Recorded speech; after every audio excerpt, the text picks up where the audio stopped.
Bonsoir tout le monde. Bienvenue à cette séance ordinaire du conseil municipal qui est tenue à la salle de l'Hôtel de Ville en ce lundi 7 mai 2012, il est 20 heures. Au premier point, ouverture de la séance, un proposeur, s'il vous plaît. Je propose. Proposé par M. Savage. En point 2, pour l'adoption de l'ordre du jour. Propose. Proposé par M. O'Connor. En point 3, pour l'adoption des procès-verbaux des séances précédentes. Je refais la proposition, M. le maire. Proposé par M. Kenville. Merci. Ça va pour tout le monde? Oui. On arrive donc au point 4A pour le rapport du maire.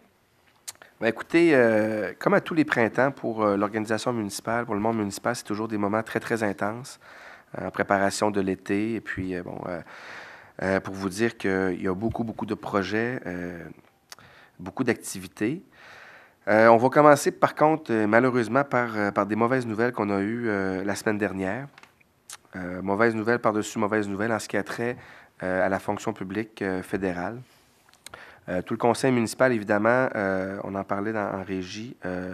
Nos premières pensées sont pour ceux qui ont évidemment perdu leur emploi au niveau du parc Forillon. Donc, des coupures au niveau fédéral qui nous font très, très mal, il faut le dire. On sait qu'au niveau du parc Forillon, il y aura une diminution de services, une diminution de la prestance touristique, évidemment une diminution d'emploi, des gens bien de chez nous qui vont perdre leur emploi, puis ça a un impact majeur sur la dynamique économique, puis surtout notre vision qu'on avait avec le parc Forillon de développer ce joyau, cette locomotive touristique. Vous savez, il y a 5 ans, on a fait beaucoup de représentations pour s'assurer de voir s'il y a des investissements importants qui soient faits à Parc Canada, dans le parc Forillon particulièrement. Je pense qu'on avait fait certains gains. Ces gains-là vont se poursuivre. Il faut quand même se rassurer aussi, que ce soit les investissements qui vont être faits au niveau du quai à Cap-des-Rosiers, secteur de Penouille aussi, bon, dans certains attraits au niveau du parc Forillon, tout ça, ça se poursuit. Mais il n'en demeure pas moins que lorsqu'on vient diminuer le nombre d'emplois, qu'on vient diminuer la masse salariale, bien ça, c'est des revenus et des budgets récurrents qui, d'année en année, ne seront plus au rendez-vous pour développer notre grande ville, puis ça fait mal. Ça fait mal parce que c'est la deuxième mauvaise nouvelle aussi, il faut se le dire. Avec Développement économique Canada aussi, on parle de 4 emplois qui auraient été perdus à Développement économique Canada, tout près du 8 au parc Forillon. Et on sait aussi que ça s'en vient chez Pêche et Océan. Tout ça pour vous dire que on n'est pas contre la rationalisation au niveau, que ce soit de l'État fédéral ou l'État provincial. Je pense que tout le monde est à même de constater qu'on doit rationaliser, qu'on doit faire plus avec moins, qu'on ne sera pas capable collectivement de se payer l'ensemble de ces services-là. Mais il en demeure pas moins que ce qu'on s'aperçoit, en tout cas ce qu'on constate, c'est que ces rationalisations-là vont être effectuées particulièrement dans les régions comme la Gaspésie. Et c'est là où on a de grands questionnements, puis qu'on devra se mobiliser tout le monde ensemble pour arrêter, une fois pour toutes, cette rationalisation qui se fait sur le dos des régions du Québec, régions du Canada quand on parle de l'État fédéral.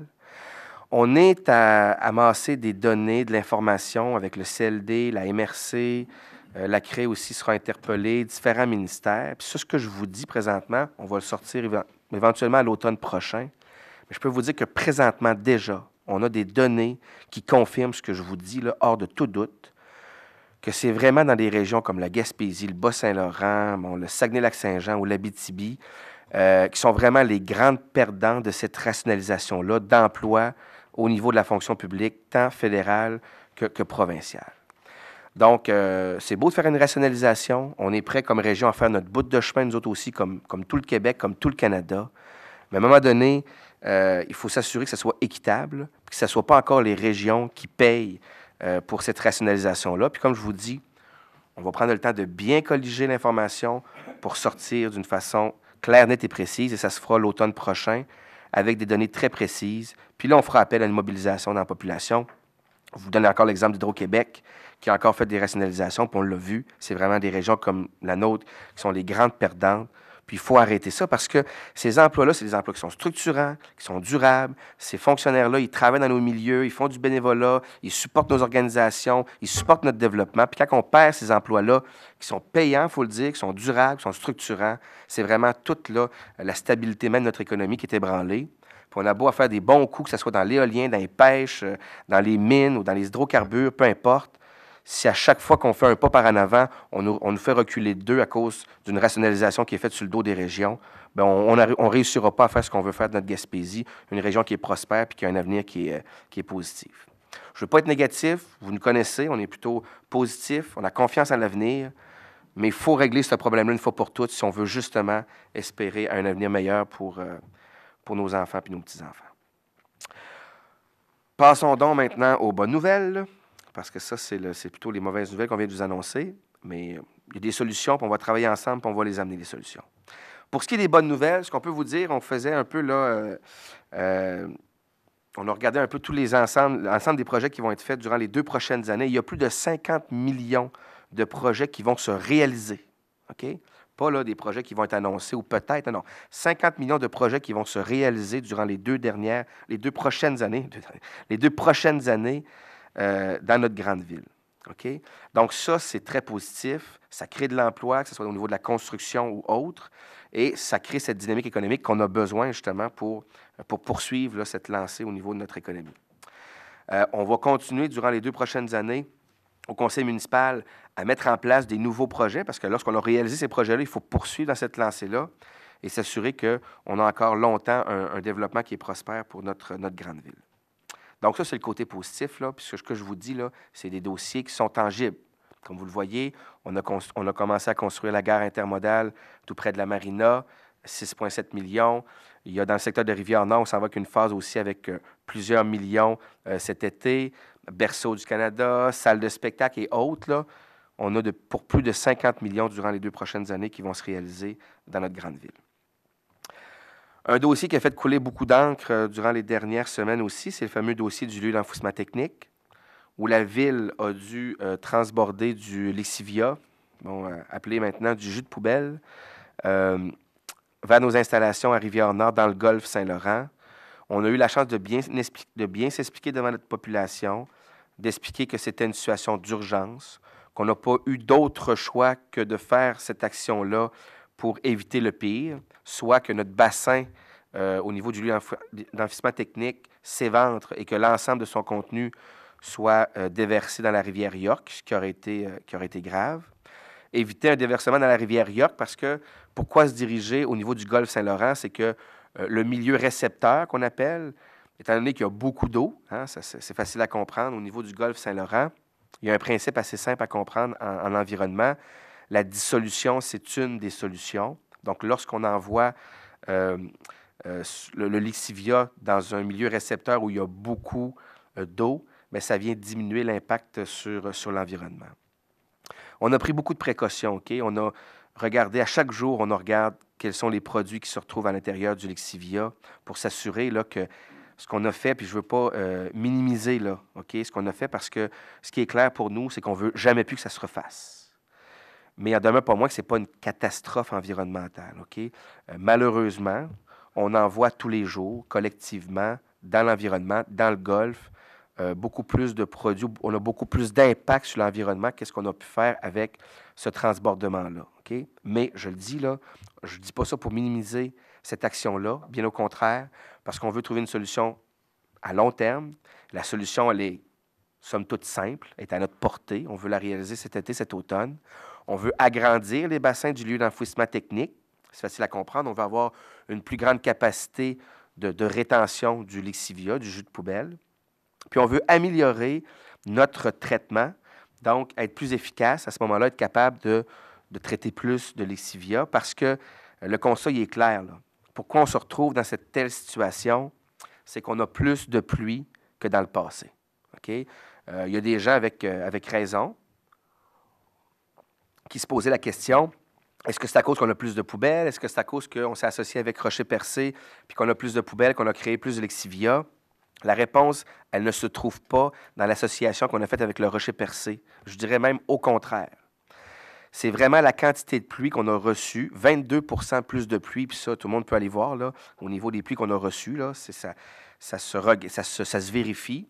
Donc, durant les dernières années, 22 % de pluie, et c'est un constat qu'on a dans l'ensemble des lieux d'enfouissement technique. Là, je veux être clair. Je ne dis pas que les lieux d'enfouissement technique, autres que le nôtre, ont des problèmes de lexivia, mais ils n'ont pas une capacité à nous recevoir. Donc, ils vivent le même problème, entre guillemets, en ce sens qu'ils ont plus d'eau que prévu, puis ils doivent s'occuper de leur propre jus de poubelle sans pouvoir recevoir notre surplus Lexivia. Parce qu'on avait fait cette opération-là. Rappelons-nous, en 2010, on avait acheminé du Lexivia à Saint-Alphonse qui avait été traité.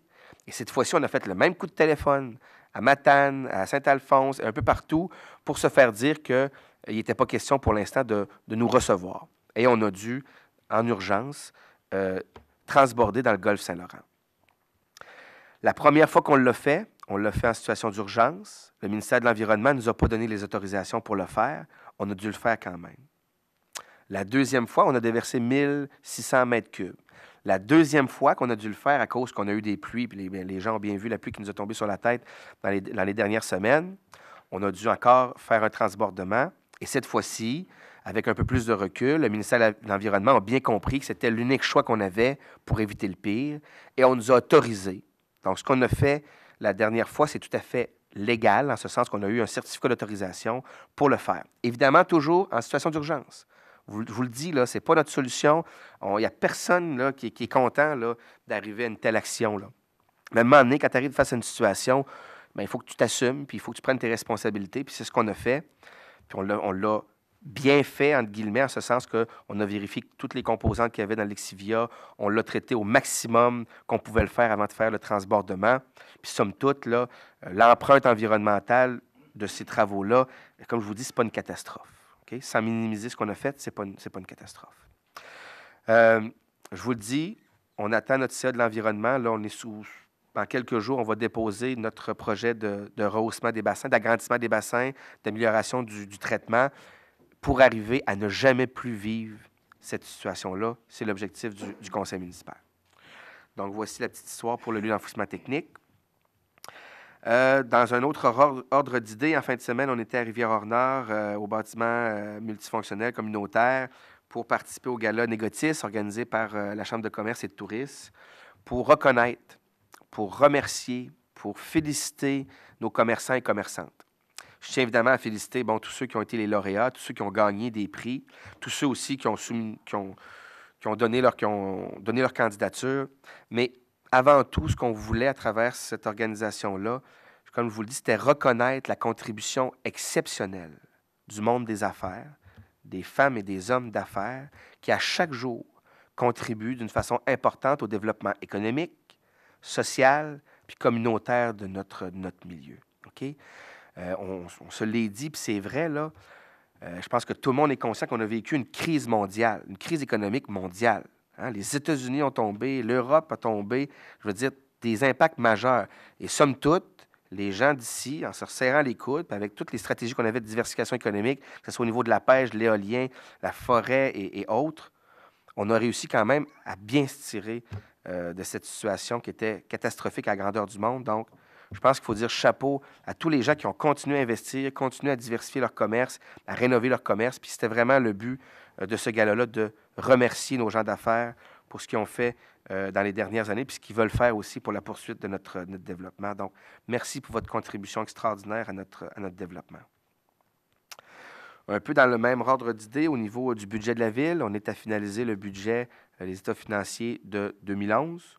Pour vous dire qu'on a une situation, on l'a toujours dit, une situation financière qui est solide à la Ville de Gaspé, qui va nous permettre d'assumer les investissements qu'on va faire dans les prochaines années, qui sont importants.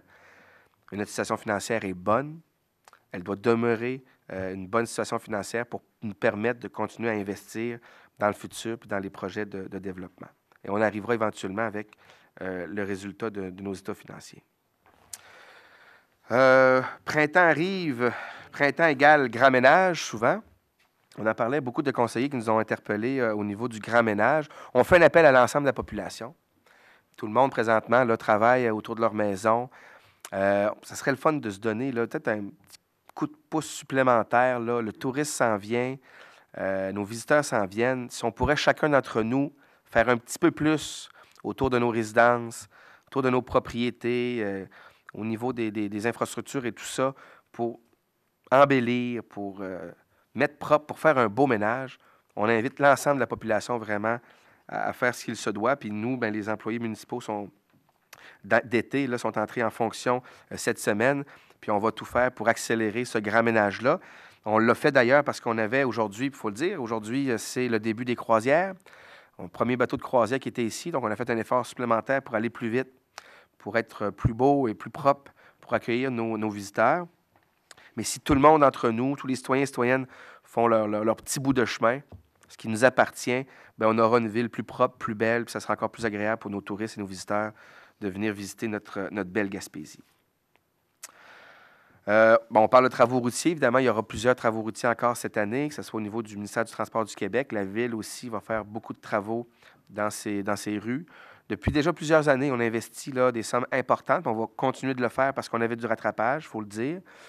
Puis on espère que les gens, évidemment, vont être patients et vont comprendre là, tous les désagréments que ça peut causer quand même. Mais tout ça, c'est pour s'embellir, justement, puis être encore mieux outillé pour recevoir notre tourisme.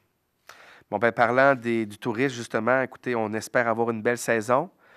Les gens, quand même, demeurent inquiets parce que, bon, avec la situation du dollar canadien, avec les nouvelles destinations, entre autres aux États-Unis, on s'aperçoit peut-être que notre destination va avoir besoin peut-être d'un coup de pouce plus important, un marketing plus important pour se positionner sur les marchés internationaux parce qu'on a cette capacité d'attirer des touristes à l'international, mais encore faut-il être présent sur les marchés, faire de la publicité, faire du marketing. Je pense que dans les prochaines années, au niveau touristique, on va peut-être devoir revoir notre stratégie. Tu sais, on ne pourra pas là, compter et se fier sur notre réputation là, légendaire, là, puis dire que nos familles vont quand même venir nous visiter, puis les Québécois vont continuer à venir nous visiter, parce qu'il faut le dire, là, à peu près 85-90 % de notre tourisme est québécois. Je pense qu'il faut être plus agressif sur les marchés internationaux.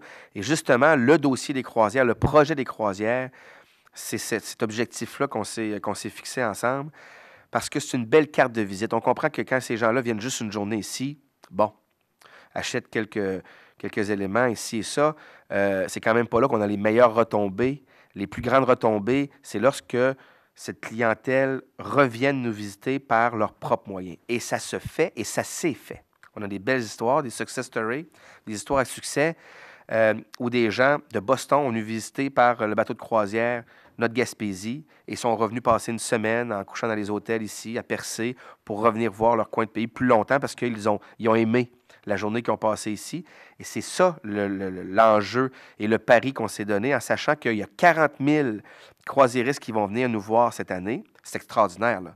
8 000, 10 000, 12 000 et cette année, 40 000 croisiéristes. Et ce qu'on nous dit, c'est que l'an prochain, on a déjà 40 000 croisiéristes qui seraient aussi confirmés. Je veux dire, on a, je pense qu'il faut remercier les gens qui travaillent. Tout le monde ensemble, on a relevé le défi pour avoir autant de croisières. Là, maintenant, c'est capitaliser pour augmenter les retombées. Vraiment profiter de ces retombées-là, de ces touristes-là, pour s'assurer qu'effectivement, ils investissent, qu'ils achètent des produits, puis qu'on réponde à leurs besoins. Puis là, on a encore du chemin à faire là-dessus. Ça, c'est clair. Et on va le faire tout le monde ensemble maintenant on aura, dans le futur, des attraits, des infrastructures pour répondre à cette clientèle-là. Donc, on se souhaite évidemment bonne chance pour le développement de cette industrie-là chez nous. Il faut dire aussi que le dossier des croisières, ce qui a été excellent pour nous dans la stratégie, c'est que les investissements qui sont faits aujourd'hui, que ce soit au niveau de la gare intermodale, que ce soit au niveau de Berceau du Canada, et tous les autres attraits qu'on a pu développer dans le secteur de Percé, Penouille et autres, tout ça, c'est fait avec des subventions, de très généreuses subventions. Là. Je veux dire, quand on va chercher 80 % de subventions pour construire une gare intermodale, là, ce que je peux vous dire présentement, là, on a de la misère à aller chercher 75 % pour la mise à norme de l'eau potable. Puis qu'on va chercher 80 % pour une gare intermodale, si on va chercher la même chose, 80 ou 90 % pour un projet comme Berceau du Canada, quand on n'est pas capable d'aller chercher 75 % pour de la mise à norme de l'eau potable, il faut comprendre que la stratégie des croisières, c'était une opportunité pour nous d'aller chercher des subventions importantes pour construire des infrastructures et des attraits qui vont profiter, je vous le dis sincèrement, avant tout, à nous. Je veux dire, quand on va refaire le contour de la baie de Gaspé. Oui, il y aura 40 bateaux qui vont venir nous visiter, 30 bateaux qui vont venir nous visiter pendant 30 jours. Mais les 365 jours, là, c'est les citoyens et citoyennes qui vont pouvoir profiter de ces infrastructures-là, qui vont pouvoir aller marcher, qui vont pouvoir vivre à travers ces infrastructures-là. Et c'est nous qui allons aussi pouvoir attirer du tourisme régulier, je peux m'exprimer ainsi, du tourisme de tous les jours avec la stratégie croisière. C'est ça le pari qu'on s'était donné pour s'assurer que les investissements qu'on fait, oui, répondent aux croisiéristes, c'est fait pour ça, mais aussi permet aux citoyens et citoyennes d'en profiter, puis d'attirer les touristes de tous les jours. Puis là, vraiment, on a une stratégie qui est vraiment gagnante. Donc, on va souhaiter évidemment bonne chance pour la suite des choses. Un autre dossier qui fait toujours couler beaucoup d'encre, c'est évidemment le dossier des hydrocarbures, le pétrole. Pour vous dire qu'on a eu une discussion privilégiée avec le ministre des Ressources naturelles, M. Gignac. Une très belle discussion, je dois le dire. Un homme qu'on a beaucoup apprécié par son ouverture, par son écoute, par sa compréhension et par sa volonté de bien saisir ce qui se passe ici avant de prendre des décisions. On a eu la chance d'avoir une conférence avec M. Gignac, personne à personne, plus de 45 minutes là, pour faire le tour de la question.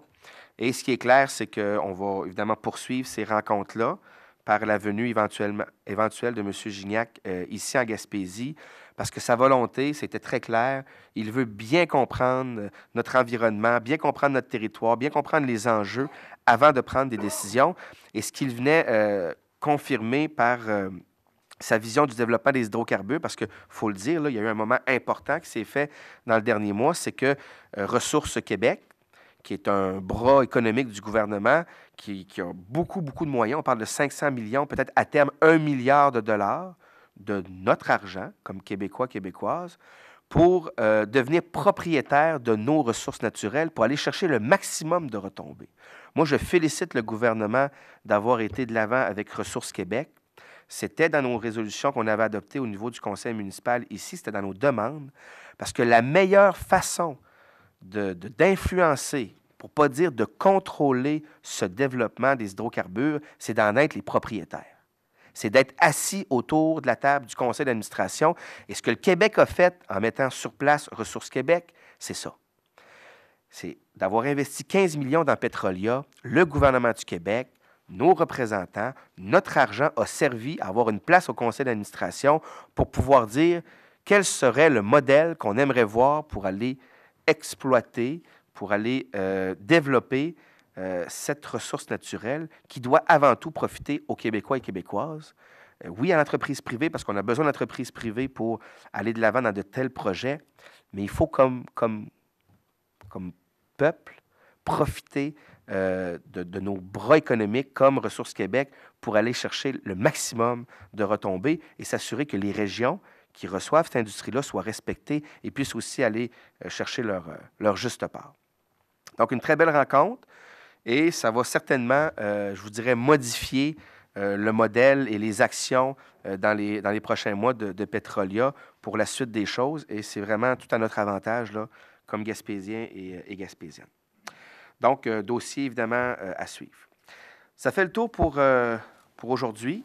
Comme vous voyez, il y a beaucoup de projets. On fait le tour, puis on pourra revenir dans le prochain mois avec d'autres choses qui vont très rapidement.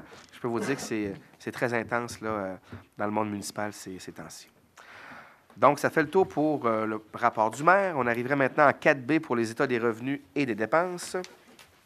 Donc, comme à chaque mois, on reçoit l'évolution de notre budget pour vous dire que ça va bien. On s'enligne toujours en 2012 pour un budget équilibré. Donc, on prendrait un proposeur, s'il vous plaît. Je le propose, M. le maire. Proposé par M. Quenneville. En point 4C, c'est pour le rapport d'intervention au niveau des services contre les incendies. Notre directeur des services des incendies nous remet l'évolution un peu là, des interventions. Encore là, en tout cas, on félicite nos pompiers et toutes leurs actions en termes de prévention. Je peux vous dire que c'est ainsi, il n'y a pas beaucoup de feu depuis déjà plusieurs mois, voire plusieurs années. Et évidemment, c'est nous tous qui sommes les grands gagnants. Donc, ça prendrait un proposeur pour le rapport d'intervention. M. Savage.